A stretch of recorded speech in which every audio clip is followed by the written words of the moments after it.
Bonjour, ce matin en mettant mes chaussettes et en faisant claquer l'élastique, je me suis dit il faut que je leur explique ma méthode de traçage à queue d'aronde avec un élastique. Mais avant d'aborder le sujet, je voulais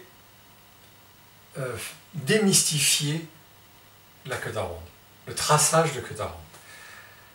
Quand on en a tracé plusieurs fois, on se rend bien compte qu'il n'y a rien de sorcier à tracer les queues d'aronde. Et souvent, on rend le traçage des queues d'aronde compliqué avec des théorèmes de Thalès, avec des formules de calcul mathématiques où on prend en compte l'épaisseur du côté, la largeur du tiroir, l'âge du capitaine, enfin... Non, faisons simple. Nos anciens, eux, ils ne s'embêtaient pas avec tout ça. Ils faisaient tracer les queues d'aronde. Le traçage de la queue d'aronde, elle se fait d'abord sur la queue mâle. C'est le seul assemblage où on fait d'abord le mâle en premier et la femelle après. Et quand ils traçaient les queues mâles, eh bien, ils prenaient la scie, ils posaient sur le bout de bois, ils traçaient rapidement quelques traits pour faire en sorte que les queues d'aronde soient presque identiques, et ils sciaient, et c'est tout. Ils n'avaient pas de gabarit de traçage. Non, c'est la pente de la scie qui faisait que on avait l'angle, voilà, tout simplement. Donc, il est vrai que au début de l'histoire de la queue d'aronde, à l'époque de la Renaissance par exemple, la queue d'aronde était presque à 45 degrés.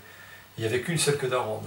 Quand on arrive au 19e siècle, eh bien, au cours de l'histoire, on se rend compte que la pente elle, se redresse un petit peu et le nombre de queues d'aronde, il y en a un petit peu plus. Mais la pente, elle est autour de 1/5.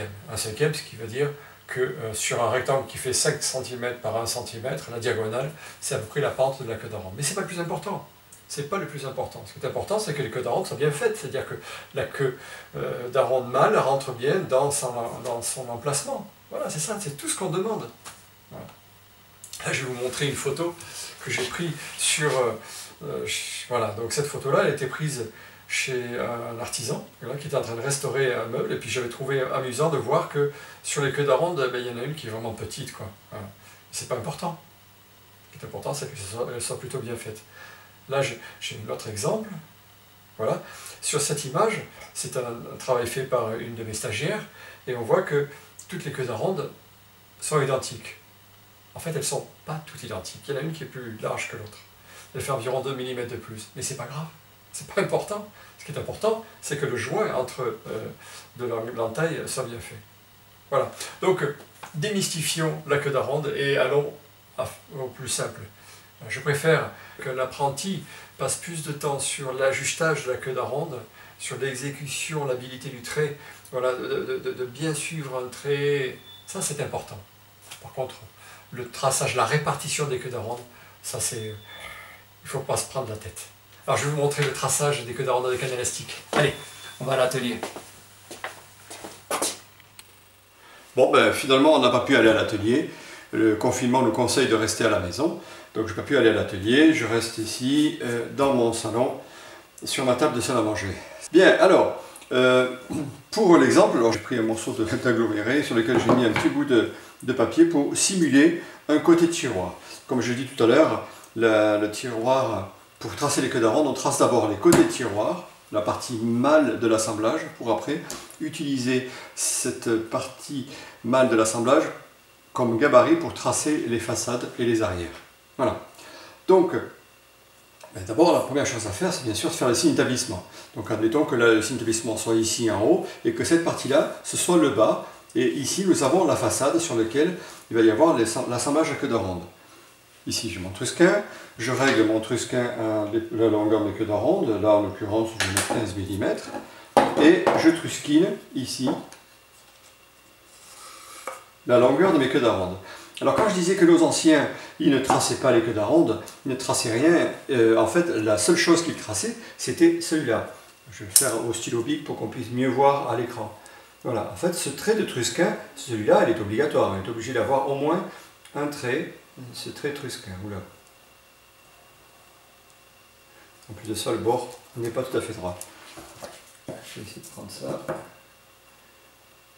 Voilà, donc ça c'est le trait de trusquin, ici. Alors la queue d'aronde, elles vont venir recouvrir la rainure. Alors la rainure qui va se trouver ici derrière, bien sûr, et la rainure je la place à 10 mm. En général je le mets à 10 mm, je prends une autre couleur pour qu'on puisse bien voir. et elle fait, si je mets un CPI de 5 mm. Voilà. Donc, par transparence, voilà, la rainure, elle se trouve derrière, ici.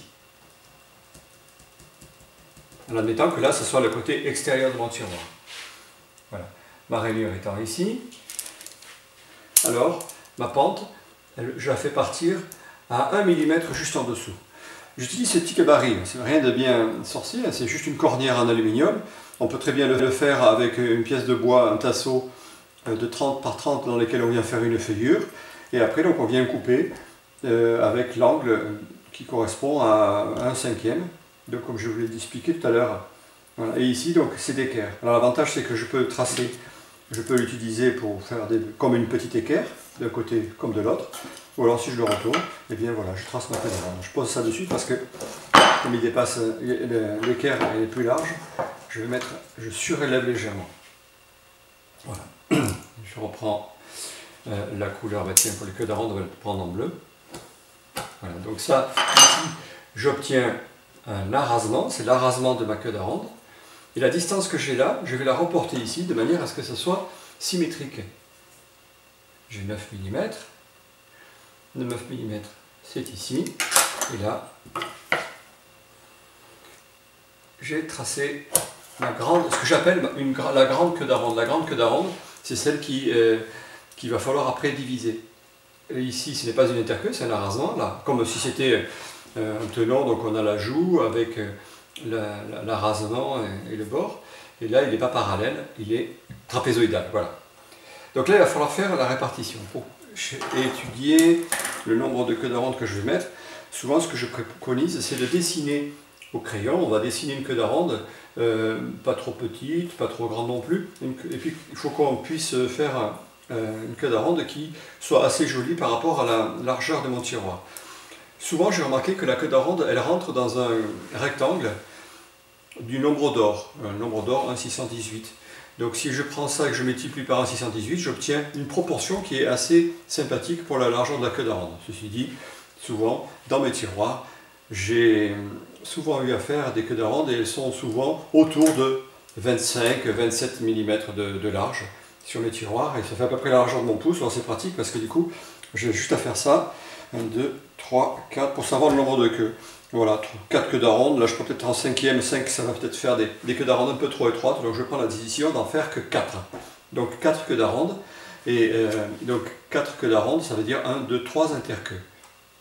Alors, je vais utiliser un élastique. Alors, ça peut très bien être un élastique comme celui-là. Hein, un élastique qui tenait comme ça, voilà. Et puis, dessus, on va tracer donc la répartition. Et qu'on a ça dans la caisse à outils. Bon, là, j'ai pris cet élastique de couturier, puisqu'il est blanc et on voit mieux le tracé dessus. Alors j'ai fait deux tracés. D'un côté, j'ai fait une répartition qui est différente par rapport à l'autre. C'est-à-dire qu'ici, j'ai mis 5 mm, 25, 5, 25, 5, 25, ainsi de suite. Et si ma queue d'aronde, elle ne fait pas 25, mais elle fait un peu moins de 25, du coup, je ne peux pas utiliser ça, parce que je ne peux pas le raccourcir. Donc j'ai mis de l'autre côté. Et là, j'ai mis 20 mm. Donc là, j'ai mis 4, parce qu'en général, on va plutôt aller vers les 25. Donc de 4, ça va s'augmenter un petit peu, on ira plutôt vers 5 mm. 5 mm, c'est ce que je mets en interqueue, parce que ça correspond à la largeur de mes ciseaux. On peut très bien aussi faire des interqueues plus petites. C'est vrai que j'aime bien les interqueues quand elles font que 3 mm, voire 2 mm. C'est vraiment mignon quand les interqueues sont très très fines. Eh bien, il faut avoir les outils qui permettent de pouvoir le faire. Donc là, 4, 20, 4, 20, 4, 20. Donc cette division, une fois qu'elle est faite, une fois que... Après, on n'a plus qu'à se mettre... Donc là, j'ai queue d'aronde, interqueue, queue d'aronde, interqueue. Donc là, je vais commencer avec une queue d'aronde. Donc je me mets sur ce bord-là. Je serre. Voilà. Et après, je fais 1, 2, 3, 4 queues d'aronde. Alors je vais tirer l'élastique pour que la queue d'aronde tombe ici. Là, voilà.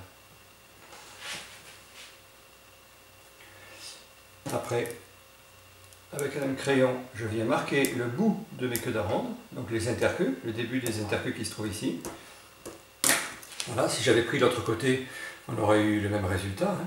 Voilà. Mais bon, du coup, le trait aurait été un peu élargi. Je mets un petit cadre dessous pour pouvoir tracer mes queues d'aronde. Et après, je n'ai plus qu'à tracer la pente de mes queues d'aronde. d'un côté. Et de l'autre aussi. Voilà. C'était ces traits-là que nos anciens ne faisaient pas. Voilà, ils posaient la scie dessus puis ils coupaient. Mais par contre, ce trait noir, là, le trait Tousquin, lui, par contre, il était fait. Voilà donc l'explication de la répartition des queues d'aronde avec un élastique. Dans de prochaines vidéos, je vais vous expliquer, par l'intermédiaire de logiciels de modélisation, le traçage des queues d'aronde ainsi que les différents types de tiroirs rencontrés en ébénisterie. Voilà, merci, à bientôt.